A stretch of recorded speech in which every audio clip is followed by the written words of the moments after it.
Hi, my name's Kim J and I'm a visually impaired chef. I'm also a volunteer for RNIB.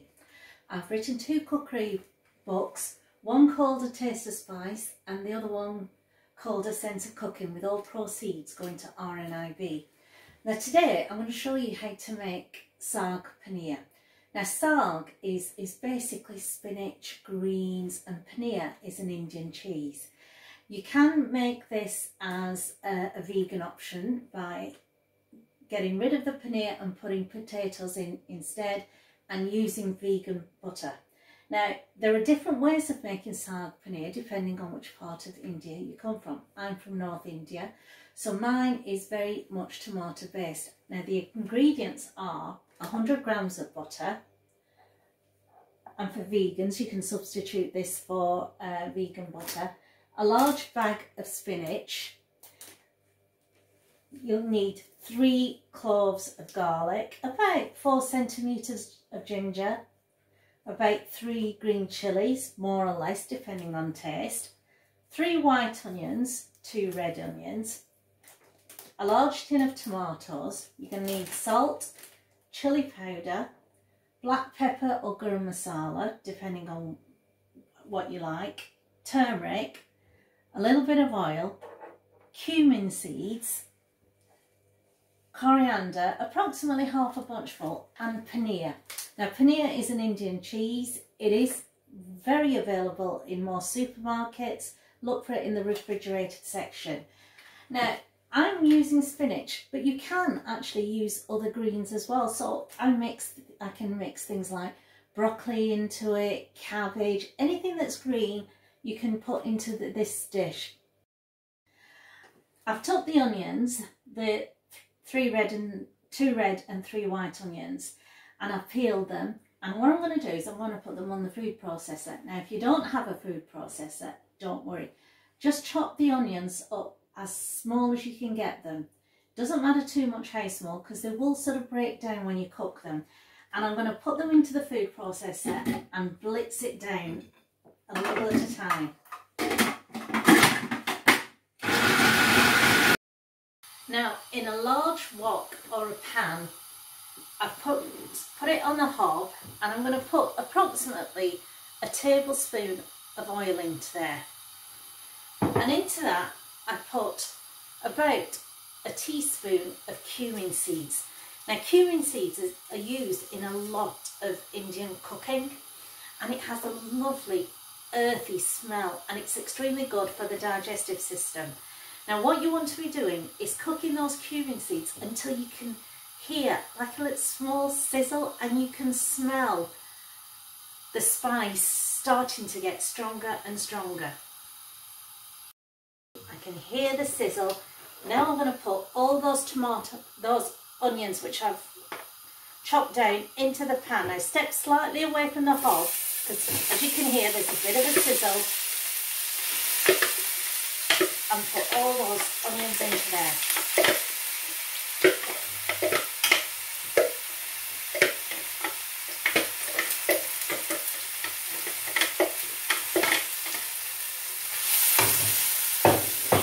Now I'm going to sweat these onions down until it becomes a dark brown colour. It does take some time, and you need a little bit of patience with this. And just start cooking it down, stirring occasionally. I've been cooking these onions for 10 minutes. Now they're a light sort of caramel brown for those of you that have colour. Now most people at this stage think, oh, it's done. It isn't. Trust me, it isn't. We need to cook the onions a lot longer. Now, in a non-stick pan, you don't need as much oil, and you'll find that the onions come together almost as if they're coming into a bowl. Now when they do this, you know you're getting very close to it being cooked.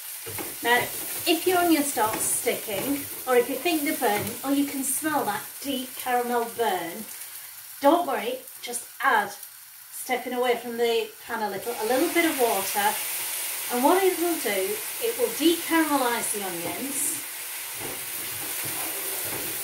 and stop it from burning. And it's quite fine to do that. It'll also help with the cooking procedure. But we're going to carry on cooking these onions for another 5 minutes.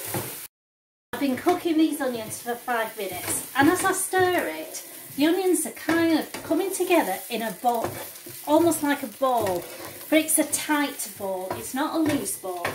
For those that have colour, it's the colour of cooked mince, so it's like a medium brown. Now it's not as dark as if I was going to make, for instance, a vindaloo or a madras, but that is now perfect. Now at this stage I'm going to add in the garlic, so that's 3 cloves of garlic finely chopped, 3 green chillies. Now you can change that depending on how hot you like it or not, and only half of the ginger, again finely chopped, and I want to stir all this in. Now a lot of spices say put the garlic, ginger and chillies in at the start of the cooking process with the onions. Now, especially when you've been impaired, things stick and things burn, and you're not quite aware of it until the end. And putting the garlic in particular at this stage stops that from happening. You'll still get the full flavour because you're cooking that garlic and the ginger and the chillies into the onions. Now at this stage I'm now going to put in the tomato tin. So that's a full tin of tomatoes. It's chopped tomatoes, a large tin. Give it a bit of a stir, and then we add the spices. Again, you can add the spices at the beginning when you're cooking the onions, but what you'll find is you don't get the texture that you need to know when the onions are cooked. So for me, it's always better to add it when the tomatoes go in. You need approximately a teaspoon of salt, chilli powder, again up to you how much you want it. If you like it mild, just a little bit, but if like me you like it hot, about a teaspoon. Garam masala or black pepper, depending on what you like, about half a teaspoon. Turmeric, that rich yellow golden spice that gives it an amazing colour and is very therapeutic as well. And give that a stir, and then just a small handful of the chopped coriander that we had. Now I'm going to cook this for about 10-15 minutes, and what I've just made here is called a masala, a tomato based masala, and a variation of this is used in quite a lot of the Northern Indian cooking. I've been cooking this masala for about 10 minutes. Now don't be tempted to sort of do it for 5 and think, well, it's done. You need to cook out the spices. Now if you were to taste that masala, once you put the tomato and all the spices in, it's almost like there's a kick to you in your mouth. You don't want that. The best way to know when a masala is done is have a little bit of a taste. And what you get is the flavour of the onions and the tomatoes, and then the spices come rolling in. That means that this masala is now ready for the next step, which is putting in the spinach. Now make sure that your spinach has been washed if it's not, and just put the spinach into the pan a little at a time, because it looks as if there's a lot of spinach, but it will cook down to hardly anything. So put a little in, stir it for a couple of minutes, let it sweat down, and then put another handful in. And you keep doing that until there's about 2 handfuls of spinach left, and leave that 2 handfuls of spinach left to one side, and carry on cooking this spinach and the masala for another sort of 5 to 10 minutes, just to sweat it all down. The spinach has sweated down. Now the texture is soft and wet. Now at this stage I always blitz the spinach, so put your heat down to a minimum. If you don't have a blitzer, don't worry, when you put your spinach in the beginning, make sure it's finely chopped. It really doesn't matter. And I'm just going to blitz it down until it's smooth and silky. I've blitzed the spinach down and it's smooth. And like I said, it's not necessary to blitz it down. Now at this stage, test it. Because you put the spinach in, some of the spices and the salt might have faded, so it's always worth testing at this stage. Perfect. Now I'm going to add in a handful of the coriander, the remaining coriander. The spinach that we'd left on one side, I've roughly chopped. I'm now going to add that in. And what that will do, it will add texture to the dish. And now I'm going to add in the paneer. Now put in as much paneer as you want. Now again, for vegans, you put in potatoes if you want. And if you're a meat eater, at this stage you could actually put cut pieces of chicken breast. Now paneer is a very versatile cheese. A lot of our dishes are made with this. And in India, whenever there's a wedding, chances are you're going to find paneer on the menu. So put in as much paneer, potatoes or chicken as you want. And now we come to the butter. Now this is optional, but the butter gives it a lovely, rich, creamy taste. Now I only want to be putting in half that butter. Now for those of you who are worried about waistlines and healthy options, like I said, you can omit this. Vegans, you can change to soya butter. And now I want to be cooking this for a further 10 minutes. The spinach has been cooking for about 10 minutes. Now in a separate saucepan, now this is optional, I'm going to do what's called a tadka. Now a tadka is it's a mixture of the spices, and it's refreshing the saag so that you get a better hit of spices with it. Now into that I'm going to add some butter. Up to you how much. If I can get some out, it's a battle here. I'm now adding a little bit of oil. Now you need that little bit of oil with the butter because it stops the butter from burning. And into that I'm going to put a teaspoon of cumin seeds. And the remaining ginger that I've had on one side, that goes in there. Now because I like things hot, I'm going to add some green chilies at this stage. Again, optional to you. Now this bit isn't totally necessary, but it does impact the flavour slightly. Now I can hear the butter sizzling. I can smell the ginger, the chilies and the cumin. And now I'm going to pour it into that saag. And just give it a stir. Now I personally, I like the sweetness of cherry tomatoes in this. This is an optional.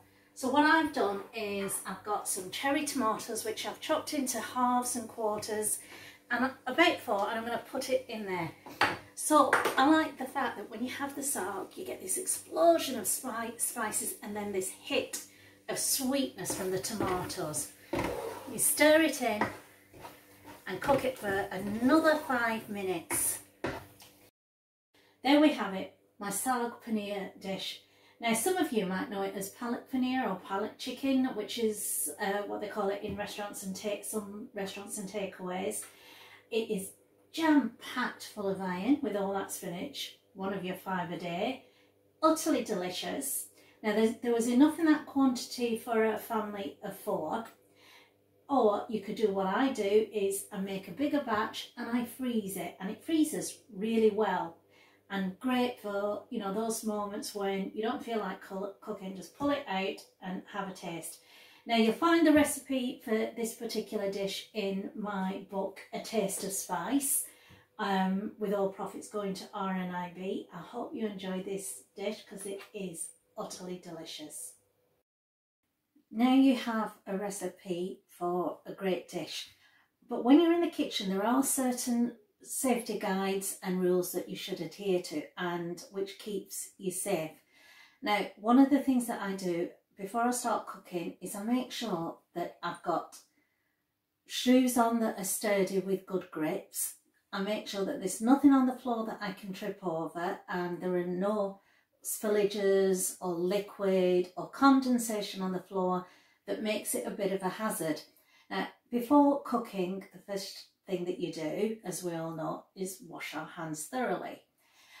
And especially when you're dealing with raw meat at every stage, wash your hands thoroughly. It stops cross-contamination.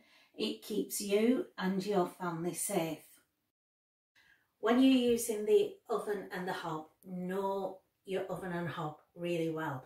Now, I use tactile markings so that I know exactly what temperature to put the oven on and what setting, so that I've not put the grill on when I should be putting the oven on. Now, with the hob, whenever you're sort of putting anything on the hob, make sure the handle is not sticking out. Now, I like to keep the handle at approximately 10 to 12. And the reason for that is it's not near enough to the unit for you to accidentally knock it off. It is not over another hob which may be on, so the handle's getting hot. So this is the safest position. Now, if you're boiling anything, be very, very careful. Don't fill the pan up too much. And if possible, use the boiler alert, which tells you when that liquid is bubbling away and it's hot, and it keeps you safe. If you're not comfortable with the hob and the oven, use the microwave whenever you can. It's a lot safer. And every time you are taking things out of the oven or from the microwave, because remember, plates and dishes get extremely hot in the microwave, use oven gloves. Now, I like to use thermal oven gloves. They're a lot safer. Don't be tempted to use tea towels or anything else. And they literally go to extreme temperatures, so you're very safe with them. Whenever you cut any food in the kitchen, use safe cutting methods.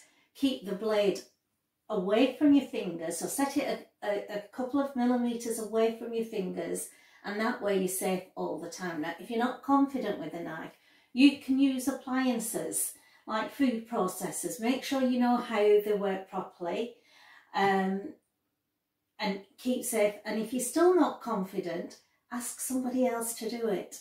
It is better to be safe than have an injury. If you have any cuts or you cut yourself whilst you're in the kitchen, put a plaster on it. And if you have a burn, run it under cold water. And if it's bad, you seek medical advice straight away. Whenever you cook meat, always ensure that the meat is thoroughly cooked, because you know, raw meat will give you food poisoning. Now, the best optimum temperature to cook meat is between 66 degrees and 73 degrees. Use a food thermometer if you're not too sure. They do have talking food thermometers, which you can get quite easily. And you store the meat as soon as you can. As soon as it's cooled down, store it straight away in the fridge and read the advice on storage on the labels.